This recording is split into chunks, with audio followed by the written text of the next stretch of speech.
பூதப்பாண்டி அருகே உள்ள மண்ணடி மலையடிவார குடியிருப்பு பகுதியில் செவ்வாய்க்கிழமை மாலை ஒரு ஆட்டை மலைப்பாம்பு ஒன்று சுற்றி வளைத்து கொண்டு விளங்குவதாக அப்பகுதியினர் அலக்கியபாண்டிபுரம் வனத்துறையினருக்கு தகவல் கொடுத்தனர்.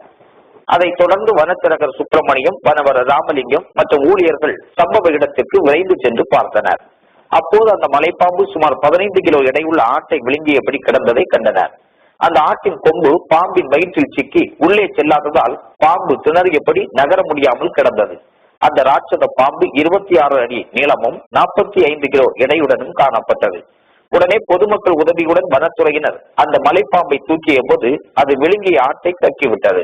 இதன் பின்னர் அந்த மலைப்பாம்பை வனத்துறையினர் மீட்டு மாராமலையில் அடர்ந்த காட்டு பகுதியில் விட்டனர்.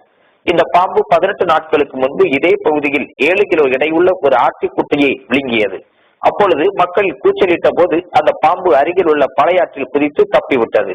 தற்போது அந்த பாம்பு பெரிய ஆட்டை விழுங்க முயன்ற போது அது நகர முடியாமல் சிக்கி மாட்டிக்கொண்டது குறிப்பிடத்தக்கது.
ஓடலாம்